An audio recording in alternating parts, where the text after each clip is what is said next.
सच्ची उम्मीद। जामे तिर्मिज़ी नंबर 2459 में मौजूद एक हदीस में हुजूर नबी अकरम सल्लल्लाहु अलैहि वसल्लम ने अल्लाह ताला की रहमत से हकीकी उम्मीद और ख्वाहिशमंदाना सोच के दरमियान फ़र्क बयान फरमाया। हकीकी उम्मीद वो है जब कोई अल्लाह ताला की नाफरमानी से बचकर अपनी रूह को काबू में रखे और आखिरत की तैयारी के लिए सरगर्म जिदोजहद करे, जबकि अहमक ख्वाहिशमंद मुफक्किर उनकी ख्वाहिशात की पैरवी करता है और फिर अल्लाह ताला से उनकी मग़फ़िरत और उनकी ख्वाहिशात की तकमील की उम्मीद रखता है। मुसलमानों के लिए ये ज़रूरी है कि वो इन दोनों रवैयों में खल्त मलत ना करें ताकि वो एक ख्वाहिशमंद मुफक्किर के तौर पर जीने और मरने से बचें, क्योंकि इस शख्स के इस दुनिया आखिरत में कामयाब होने का इम्कान बहुत कम है।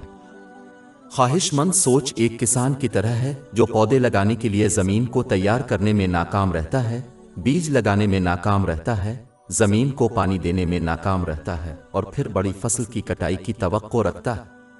ये सरी हमाकत है और इस किसान के कामयाब होने का इम्कान बहुत कम है। जबकि हकीकी उम्मीद एक किसान की तरह है जो ज़मीन को तैयार करता है, बीज लगाता है, ज़मीन को पानी देता है और फिर ये उम्मीद रखता है कि अल्लाह ताला उन्हें बड़ी फसल से नवाजेगा। अहम फ़र्क यह है कि जो शख्स सच्ची उम्मीद रखता है वो अल्लाह ताला की इताअत की पूरी कोशिश करता है, इसके अहकाम की तामील करता है, इसकी ममानतों से बाज रहता है और तकदीर का सब्र के साथ हुजूर अकरम सल्लल्लाहु अलैहि वसल्लम की रवायात के मुताबिक होता है। इस पर और जब भी फिसलते हैं तो सच्चे दिल से तौबा करते हैं। जबकि ख्वाहिशमंद मुफक्किर अल्लाह ताला की इताअत में सरगर्दा नहीं होगा बल्कि उनकी ख्वाहिशात की पैरवी करेगा और फिर भी अल्लाह ताला से ये उम्मीद रखेगा कि वो उन्हें माफ़ कर देगा और उनकी ख्वाहिशात को पूरा करेगा। लिहाजा मुसलमानों को इस अहम फ़र्क को सीखना चाहिए ताकि वो ख्वाहिशमंदाना सोच को तर्क कर सकें और उसके बजाय अल्लाह ताला से सच्ची उम्मीद इख्तियार कर सकें जो हमेशा दोनों जहानों में भलाई और कामयाबी के सिवा कुछ नहीं देती। सही बुखारी नंबर 7405 में मौजूद हदीस में इसकी तरफ इशारा किया गया है। ख्वाहिशमंदाना सोच की एक ख़ास किस्म जिसने माजी की कौमों और हत्ता के मुस्लिम कौम पर भी असर डाला, जब कोई शख्स ये समझता है कि वो अल्लाह ताला के अहकाम व ममनुआत को नज़रअंदाज कर सकता है और क़ियामत के दिन कोई ना कोई उनकी शफ़ाअत करेगा और उन्हें बचा लेगा नर्क से। हालांकि हुजूर नबी अकरम सल्लल्लाहु अलैहि वसल्लम की शफ़ाअत एक हकीकत है और बहुत सी अहादीस में इस पर बहस हुई है, जैसा कि सुनन इब्न माजा नंबर 4308 में मौजूद है।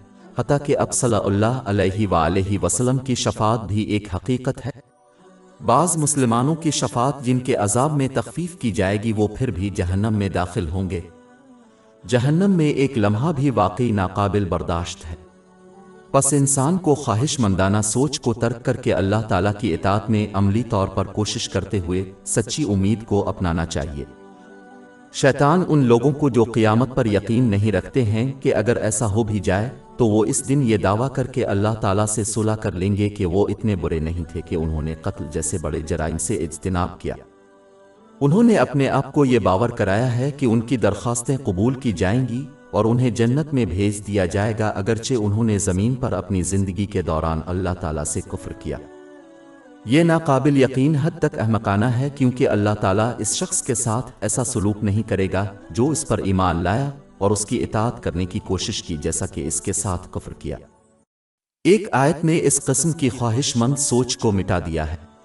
बाब 3 अली इमरान आयत 85।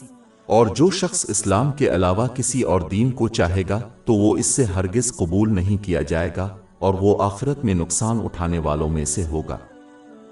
आखिर में एक मुसलमान को ये यकीन करके ख्वाहिशमंदाना सोच नहीं इख्तियार करनी चाहिए कि वो मुसलमान होने के नाते एक दिन जन्नत में दाखिल होंगे, चाहे वो अपने गुनाहों के नतीजे में पहले जहन्नम में ही क्यों न जाए।